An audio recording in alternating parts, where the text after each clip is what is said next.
If it looks like I have no clue what I'm doing, then that correlates very well with reality. Hey guys, today we are going to say sayonara to my comfort zone. If you want to see a beginner builder make mistakes, so you don't have to, then you are at the right place. But first and foremost, let's introduce the model. It is a kit made by Takom of the last version of the famous, or maybe rather infamous, Skoda 30.5 cm Heavy Siege Mortar. The model is supposed to be from the setting of the Siege of Sevastopol during the Second World War. But I am more of a World War I guy, and the Siege of Sevastopol that I personally have an interest in happened in the 1850s, not the 1940s. So I'm going for a World War I setting for this one. I have heard a lot of good things about the Takom kits, that they are really nicely made and very detailed, and the reviews for this kit was solely praise. And I completely agree on the detail part.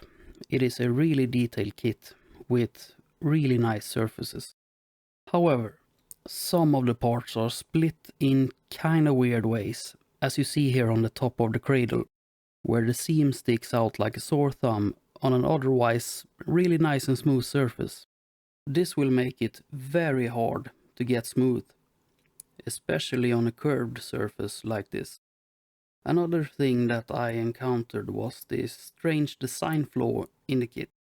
When pressing in the barrel from the front of the cradle, as described in the manual, I noticed that the barrel seemed to be too long, by almost half a centimeter, so long that it pushed out the back piece and deformed it. I checked this many times and it didn't seem to be an error of my own, which I know full and well is a possibility, because I have made a mistake before. I remember that time very well. The solution to this problem ended up being to carve away the extra bit of barrel, and after doing that, everything fit perfectly. I honestly don't know if this is a flaw, or that you are actually meant to shorten the barrel yourself. After this, it was time to make yet another mistake. Well, if you count that problem with the barrel as a mistake, I assembled the recoil dampeners and glued them in place. But when it was time to mount the elevation gears, there was no holes to mount them into.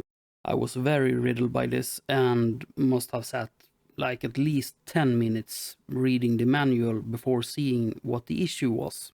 I realized that I, by mistake, had skipped the part in the manual where you are supposed to mount the undercarriage where the pistons for the recoil dampeners lives. And as soon as I had done that, there were suddenly a lot of holes to mount stuff into. And what then followed cannot be described in any way other than that of pure joy and excitement.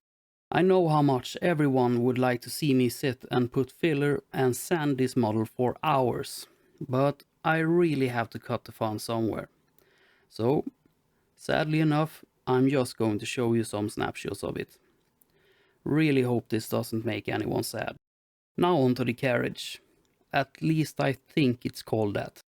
In Sweden it's called a lavette, which is kind of funny because giving someone a lavette also is Swedish slang for punching someone really hard. But anyway, the carriage, just like the barrel assembly, is really detailed with lots of rivets and nuts and stuff. But sadly enough, the fitment issues also is just like the barrel assembly. And just as a side note, there is this whole big box that the carriage mounts into, that it can spin a full revolution in. I don't build and paint that in this video. Instead, I'm going to make that in episode 2 of this 2-part series, where I'm going to try to make some sort of diorama or vignette for this model to live in. So make sure that you watch that after this video. I am a complete beginner when it comes to dioramas too, so that can be fun to watch. Back to the carriage. I honestly think that they have made this way more complicated than it needs to be. Or I am just dumber than I take credit for. I am not an expert in injection molding, but the way they have split these front plates up just feels overly complicated. The big plate on the frontest front is made up of 3 parts that you need just as many hands to get into place. And I couldn't get them to line up at all. They just would not sit flat. And honestly, I didn't exactly follow the manual for this part, because I thought that my way was better. So maybe it's just my fault. The back plate is just one piece, so that went a bit smoother into place. But I still had to talk some sense into it to get it in place.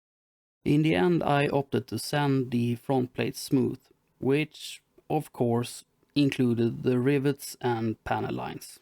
But I at least got the front flat. So how do you replace those rivets, you may ask? Well, I sure did too. And no, this was not an afterthought. I made sure to have a solution in place before I sanded them down. I read a lot about different alternatives, from just using dots of wood glue to buying purpose-made rivets in the right size. And in the end I chose to go with the Green Stuff World rivet mold, with which you can cast your own rivets in different sizes and shapes. And this actually worked out really well, but was a project on its own to learn how to do. You can also make nuts in different sizes with that mold. So I changed the nuts for the clamps while I was at it, which at least I think made it look way better. Before applying the rivets, I decided to scribe the panel lines that had been filled with putty. For this purpose, I bought this really nice razor saws that fits my knife handle. This is not something new to seasoned modelers, but I found them really nice. I had to redo the lines a couple of times. It's actually quite easy to go off the line and make a really bad cut, but after a couple of tries and a bit of sanding in the grooves, it turned out really nice. But now onto the rivets. These rivets are 0.8 millimeter in diameter. For those of you that measures things in increments of body parts, I will show on the screen how much that is in what we in Sweden call a thumb, and you likely would call an inch. I used some masking tape to get them to line up and marked the spots where they would sit, and with just a tiny blob of super glue they stuck to the surface, at least sometimes. I thought a long time about how I would fasten the rivets to the model. Just holding them are a problem in itself. I have this jewel picker that I tried, but that didn't work really well. I opted to use my trusty tweezers. And yeah, they worked, but was not really optimal. But it was what I had, so I had to use it. There was a lot of overspill with superglue though, so if anyone has any tips on how I can do this easier the next time, please write a comment. I would really appreciate the input. But all in all, it went a lot better than I thought it would without major issues, which usually is a bad omen for things to come. And that means that we are finished with the building part. There are some smaller parts like the elevation and traverse wheels and all the tiny oilers that I painted and mounted off cam. I started by priming everything off cam with the grey acrylic primer from Army Painter to get a uniform surface and to make the paint stick easier. The color on this model is a story of its own. As you can see on the screen, it's a mix of 5 parts Army Painter Fanatic Army Green to 1 part matte black. It's really hard to find some reliable source for what color these things really were, more than simply olive green. At least when they were in Austro-Hungarian service.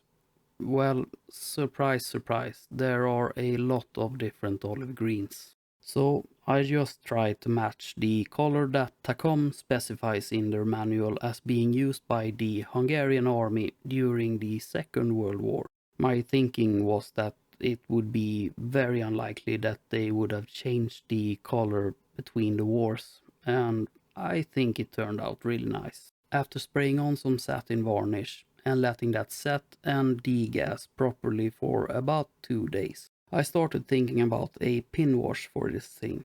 At first I thought that I should just go with a simple black panel liner from AK that I have pre-mixed, but in the end I landed on a dark brown, which accentuates the green very well and creates a really nice depth to the panels.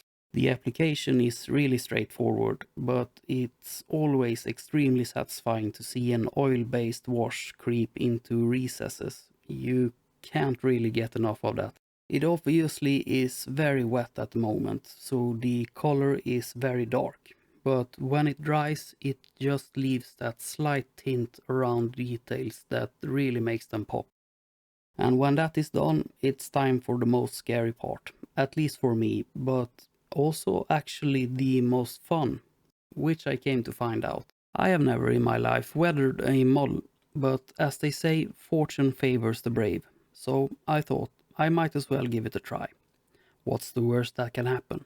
Just strip the paint and redo everything in a worst case scenario. So I bought myself a couple of oil paints, more precisely the oil brushers from Amomig, and some acrylic pigments also from Amomig. Write a comment below if you want me to do a review on these. I chose to go with a sand color first all over the panels, to try to get a dusty look, like it had stood at this position for a very long time. I did try out some rust colored oil paints and pigments on the eyelets for the wheel axles, and then I went to town with the same dark brown as I used in the wash to try to get it to look kinda oily. These things had a tendency to blow gaskets in the recoil dampeners when firing, so it wouldn't be that far off to think that there would be oil all over these things and spill from lubricating the pins holding the barrel assembly in the carriage, or lavette, if you remember from earlier. I did try to not overdo these effects, even though I kinda went to town in some places, because these pieces of artillery was highly valuable assets, and they took very well care of them. And in almost all cases they didn't see direct combat at all, but rather was placed a good bit away from the front lines, in strategic positions to strike valuable targets on the enemy side from very far away. It would also look very strange if I just left it really clean and nicely painted. In a diorama that would not look very convincing. So a little dust and oil is in its place. And as I said, this is a first for me. So if it looks like I have no clue what I'm doing, then that correlates very well with reality. This was honestly the most fun thing to do during the build, and I certainly will dive deeper into this rabbit hole. I did try out a gunmetal effect on the barrel. The paint would rub off when they were firing, so it kinda made the barrel look like an hydraulic piston. But the effect of that almost completely vanished after applying the matte varnish, so I'm gonna redo that after I've done the diorama. And maybe some soot on the muzzle and stuff like that. And most importantly, reattach this crank that kept falling off all the time. So make sure that you don't miss the next part, where we build somewhere for this piece to live. If you made it this far, you are the real MVP. Make sure to hit that like button and don't forget to subscribe. I would really appreciate that. Be kind to each other, have the best of days, and I will see you in the next video.